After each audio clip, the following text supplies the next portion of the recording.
El país se arregló. Esa es una frase que está generando mucha polémica y hay mucha discusión sobre eso. Yo quiero dedicar este capítulo a analizar qué pasa con la economía venezolana, si de verdad se arregló o no se arregló, cuánto se puede haber arreglado y qué capacidad tenemos para sostener eso.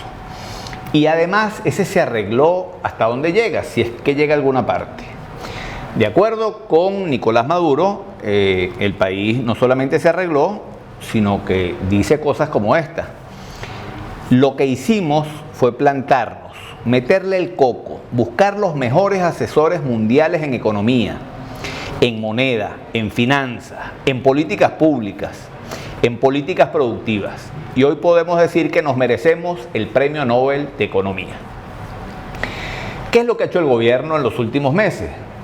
Ha hecho todo lo contrario de lo que venían haciendo. El gobierno ha aplicado el plan de ajuste económico más neoliberal que se le hubiera podido ocurrir al Fondo Monetario Internacional. Liberó completamente la economía, acabó con el control de cambio, la economía está dolarizada, acabó con los controles de precios. Hoy tú puedes importar lo que te da la gana en Venezuela sin pagar aranceles.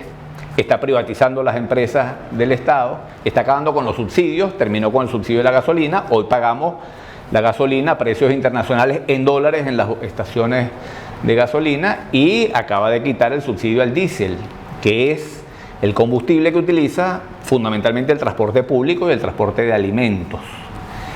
Estamos viviendo un gobierno de derecha. Están haciendo exactamente todo al revés de lo que venían haciendo con todo el discurso del socialismo.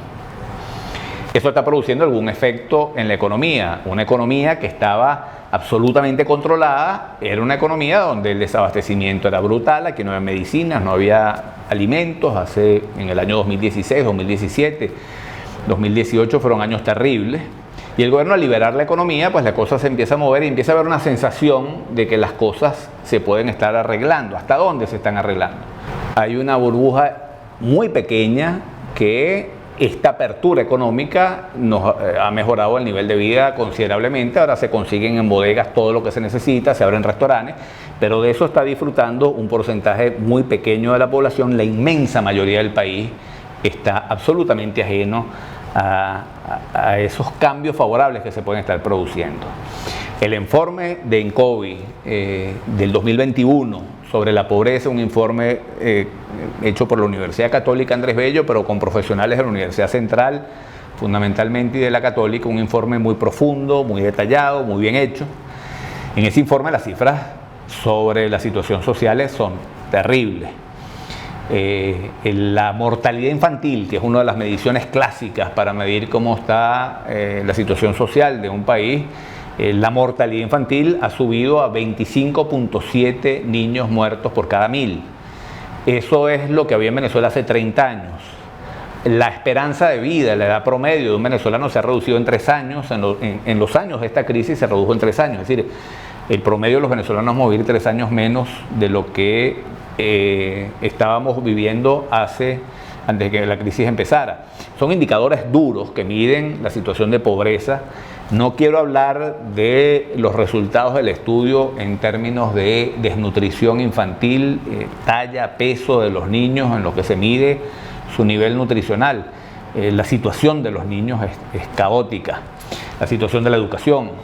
Hoy tenemos unos profesores que no tienen un ingreso suficiente para pagar el transporte que los lleve al colegio y los regrese.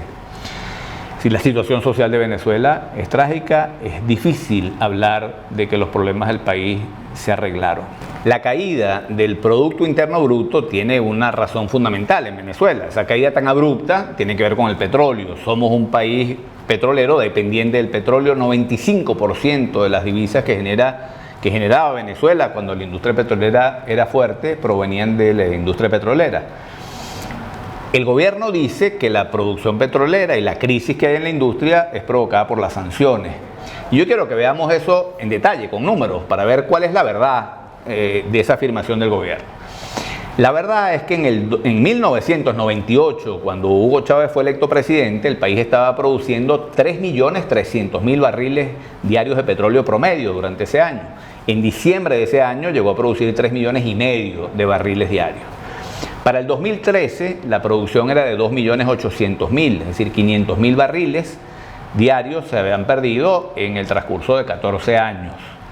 A partir del 2013 hasta el 2017, año en el que se iniciaron las sanciones, la caída en la producción petrolera se profundizó. Repito, previo a las sanciones todavía no habían jugado. Y cayó la producción en 430.000. La producción para el año 2016, la producción promedio estaba en 2.373.000. Una caída significativa. La caída del 2013 al 2016 fue de 1% mensual. Es decir, venía cayendo sostenidamente 1%. A partir del 2017, que iniciaron las sanciones Donald Trump, las sanciones financieras, la caída pasó a ser del 5% mensual, 5 veces mayor a la que venía arrastrando.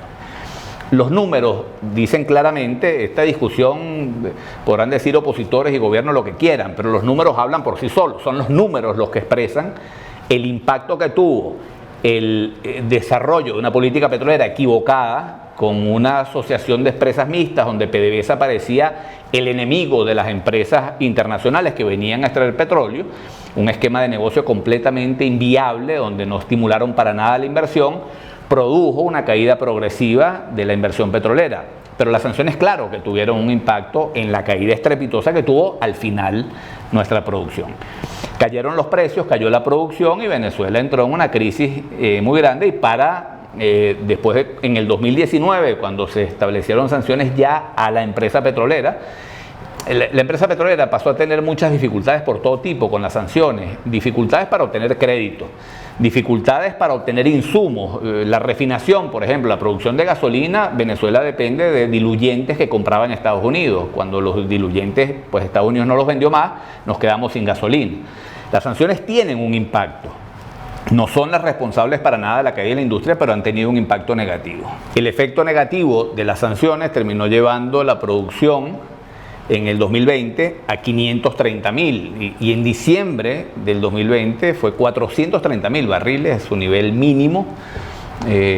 Hay que considerar además que la capacidad de refinación del país, que cuando llegó el gobierno, cuando llegó Chávez, estaba en 1.300.000 barriles, era la capacidad de refinación en las 6 refinerías que teníamos, solamente las refinerías aquí, quitando Citgo y las refinerías que teníamos afuera, que eran varias, y las hemos perdido, terminó reducido a 140.000 barriles. El efecto de las sanciones no explica la destrucción de la industria petrolera, eso la explica las políticas equivocadas del gobierno desde mucho antes. Pero no podemos desconocer, y los números lo dicen claramente, el efecto que produjeron los últimos años. John Bolton, el asesor de seguridad de Trump, vaticinó en el momento de implementar las sanciones que las sanciones iban a implicar una pérdida para el gobierno en sus ingresos de 11.000 millones de dólares. Esos 11.000 millones de dólares son exactamente la pérdida que provocó, que dicen los números que provocaron las sanciones. Sobre eso no hay mayor discusión porque las cifras lo dicen y además el propio diseño de las sanciones por parte de Estados Unidos con sus asesores lo había determinado así. Eso no explica las sanciones, por cierto, la destrucción de todo lo demás que han destruido este gobierno, la capacidad de generación de energía eléctrica, la producción agrícola y pecuaria que está en el piso, si todas las expropiaciones. Aquí ha habido la caída del Producto Interno Bruto, es producto de un gobierno que destruyó el sector privado y lo combatió desde el inicio con un discurso socialista del que ahora están deshaciéndose por completo. Ahora, dicen los expertos que no hay nada más difícil que imponerle sanciones a un país petrolero, porque siempre va a encontrar la manera de burlar las sanciones y de alguna manera el gobierno lo ha logrado. Ha aumentado la producción hasta 800.000 barriles, llegó a producir en un mes 1 millón de barriles. ¿Qué es lo que está haciendo el gobierno? ¿Qué es lo que ha provocado que el gobierno haya podido aumentar y duplicar casi su producción en relación con diciembre del 2020? Básicamente, la alianza con Irán ha ayudado mucho. Irán ha dado los insumos para que la industria petrolera se pueda reactivar. Venezuela tiene un petróleo hasta pesado y pesado que es imposible de comercializar. Tiene que mejorarse. Irán ha dado los insumos y ha dado insumos también para la refinación y para la producción de gasolina, los diluyentes que hacen falta. Esa alianza con Irán ha sido un factor importante y el otro factor importante es la ley antibloqueo, a través de la cual el gobierno le ha podido dar a empresas de servicios contratos de explotación petrolera con contratos de confidencialidad que permiten que esas empresas burlen las sanciones. El gobierno está vendiendo el petróleo afuera a descuento, porque bueno, las empresas que le compran petróleo a Venezuela tienen que incurrir en una serie de operaciones para burlar las sanciones que hacen que el petróleo venezolano se esté vendiendo hoy a un más bajo costo. Ahora, ¿qué está haciendo el gobierno? El gobierno está aumentando su capacidad de generación de ingresos, el gobierno. Eso no se está traduciendo en la población realmente, eso puede contribuir en algo en el crecimiento económico, pero realmente las sanciones lo que están produciendo es que el gobierno hoy tenga unos ingresos que son una caja negra que viola la Constitución. Esos contratos de servicio que el gobierno está entregando violan la Constitución, pero bueno, el gobierno tiene la excusa de que el bloqueo lo obliga a operar de esa forma y de alguna manera es así. Es decir, el gobierno tiene que ingeniárselas hoy para producir petróleo y bueno, tiene que tener una caja negra alrededor de eso porque nadie va a exponerse a las sanciones de Estados Unidos. El problema con ese aumento de la producción petrolera es si es sostenible en el tiempo y si el gobierno pudiera lograr lo que promete, que es llevar la producción petrolera a 1 millón, 1,5 millones. Cada vez ofrecen una cosa distinta y la verdad es que Venezuela no tiene ninguna capacidad de aumentar su producción por encima de los 800.000 barriles. Para aumentar esa producción, el gobierno está dándole a las empresas de servicios lo que en Venezuela llamaríamos los mangos bajitos, es decir, lo que está ahí, los pozos que se dejaron de extraer petróleo, pero que están ahí todo listo para sacar petróleo. Para tú poder aumentar la producción petrolera en un nivel mayor, superar el 1 millón de barriles, tú necesitas empresas especializadas con tecnología y con financiamiento capaz de hacerlo. PDVSA no lo tiene y no tiene cómo convocar a esas empresas y mientras esté el país sancionado es imposible levantar la producción petrolera de los 800.000 que tiene. Sostenerla ya para el gobierno va a ser muy difícil. Si hay un cambio de gobierno y un gobierno que genere confianza y atraiga inversión extranjera, también nos va a costar mucho.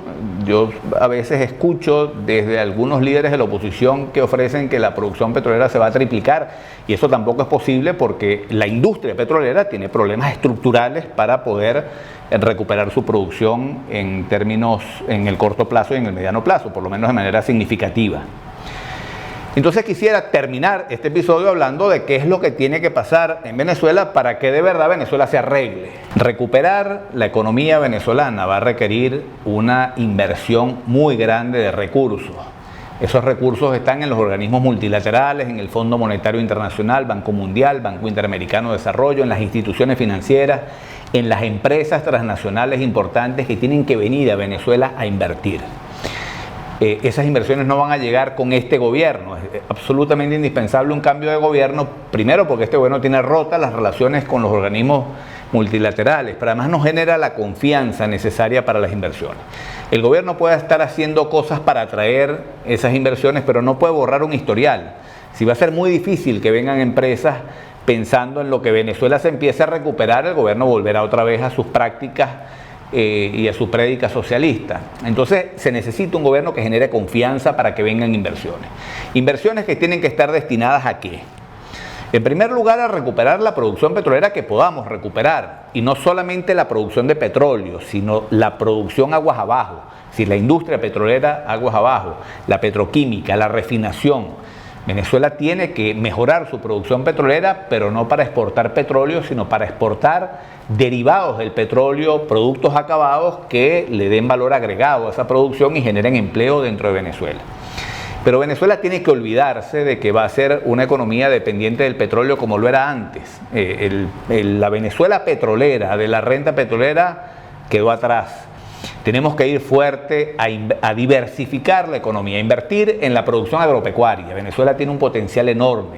Venezuela tiene una frontera agrícola muy amplia que podría expandirse más y no lo hace porque hemos estado todo el tiempo dependiendo del petróleo. Venezuela tiene una industria que tiene que promover, que ha sido muy asfixiada por lo que llaman la enfermedad holandesa, una industria petrolera que llenaba la economía de petrodólares, sobrevaluaba la moneda y hacía muy baratas las importaciones. Bueno, eso ha estado todo en detrimento de la industria nacional. Aquí tiene que haber una fuerte inversión en generar las condiciones para que la industria nacional pueda crecer. aquí tiene que haber una inversión muy grande, en primer lugar, en la infraestructura y particularmente en los servicios. Es decir, un país sin energía eléctrica no se puede desarrollar. La principal causa por la caída de la producción petrolera antes de las sanciones, en los últimos años previos a las sanciones, era porque las empresas petroleras se quedaban sin luz 5 o 6 horas. Venezuela necesita energía eléctrica. El presidente Maduro ha ido a las empresas básicas de Guayana varias veces a plantear que se está reactivando y entonces muestra la industria funcionando y resulta que la industria se prende y se apaga porque esa industria, las empresas básicas requieren muchísima energía. Esas empresas están trabajando al 6% de su capacidad, no pueden recuperar su capacidad si no tienen energía eléctrica. El parque industrial tan espectacular que había en Aragua y Carabobo, ¿se puede recuperar? Por supuesto que sí, pero se puede recuperar si hay energía eléctrica, si no es imposible. La generación de energía eléctrica requiere unas cantidades de dinero que el gobierno no tiene ni tiene cómo conseguirlas.